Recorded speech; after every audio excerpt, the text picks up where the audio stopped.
In 737 BCE, he came out feet first. By the standards of that age, this was no ordinary birth, but an ominous sign. His mother, Wu Jiang, despised him for it, and even named him Wu Shang. The name itself was a public mark of humiliation and rejection. In a dysfunctional family, parents often assign roles. His younger brother, Gong Shuduan, became the golden child, who carried all of their mother's favor and glow. Wu Shang, by contrast, absorbed all the dislike and became the scapegoat. To survive in a home without love, he was forced to bury every emotion he had, until he became a quiet, cold, almost invisible child. Years of emotional neglect did not make him weak. They made him harder inside. After he took the throne, his mother pressured him to grant the great city of Jin to his brother. Yet he showed no anger, and agreed with perfect calm. He understood that when love cannot be won, absolute power must be. The younger brother, pampered by his mother, began to swell with ambition. He seized the western and northern borders for himself, then reached even farther toward Linyan. As his brother pressed forward step by step, the court fell into alarm. But Duke Zhuang watched like a master hunter, seeing his prey grow mad on indulgence. When his ministers anxiously warned that the weeds would soon be impossible to cut, he answered with a single cold line: "Those who pile up injustice will destroy themselves." In that moment, snuffed out his last illusion about family affection, and placed both his mother and his brother on the board, waiting for them to condemn themselves. In 722 BCE, the final betrayal arrived. To help her younger son seize power, his own mother agreed to act from inside the capital, ready to open the city gates with her own hands. When he heard the news, inside him, who had once begged for maternal love, finally died for good. Now it could begin. As a single order from him, 200 war chariots rolled over its rebels like a black tide. This was not only a carefully prepared suppression of revolt, it was also a cold family sacrifice. He traded his brother's destruction for the absolute stability of royal power. His brother was defeated and fled. Duke Zhuang exiled his own mother, who had joined the rebellion, to Chengxin, and swore a vicious oath: "Not until Yellow Springs shall we meet again." Once the internal threat was gone, he turned his political craft toward the whole realm. Facing a Zhu king who meant to weaken him, he refused to yield and stopped attending court. In 707 BCE, King Huan of Zhou personally led a coalition of states against Zheng, hoping to restore the prestige of the Son of Heaven.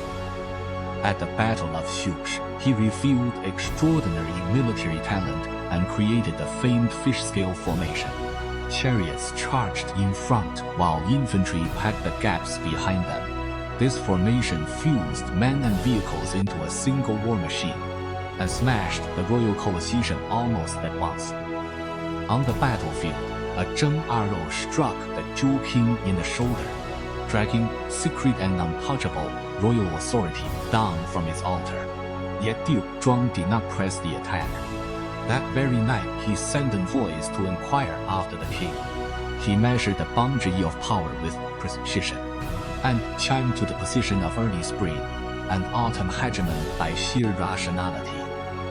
To slip past the merciless, Yin Zheng had sworn this iron-blooded ruler was willing to tunnel through the earth, all the way to Yellow Springs.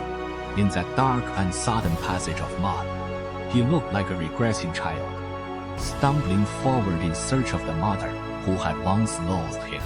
He believed that one brief moment of warmth beneath the earth might finally redeem him.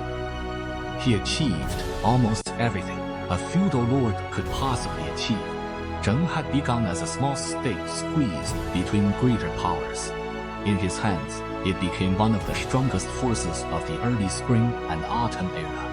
Its military and diplomacy both reached their peak. The other lords dared not offend Zheng lightly, and even the Zhu court once depended on it to stay afloat.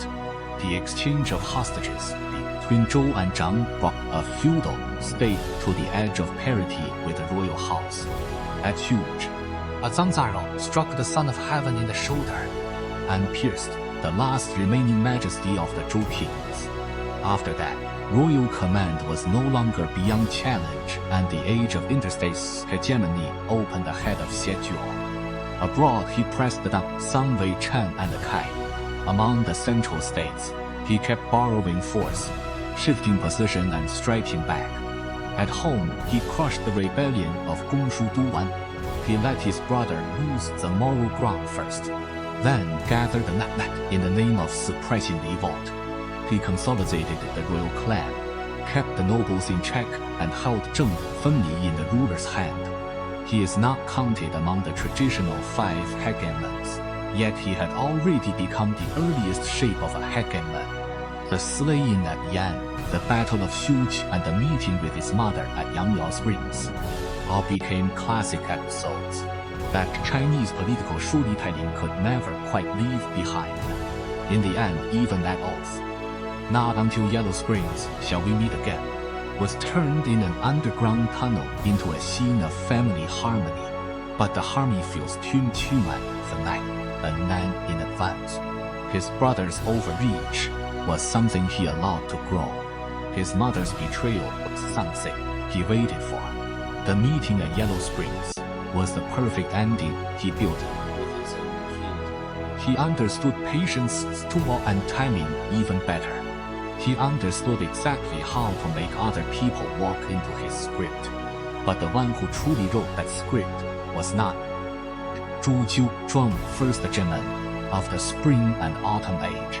It was the child who, from the moment he was born, was never safely received by his mother. People who grow up without security often do not learn love first. They learn control, and they may spend a lifetime never learning how to relax, never learning how to be happy. If everyone enters this world carrying a script of their own, would you want to live inside the script of Duke Zhuang of Zheng?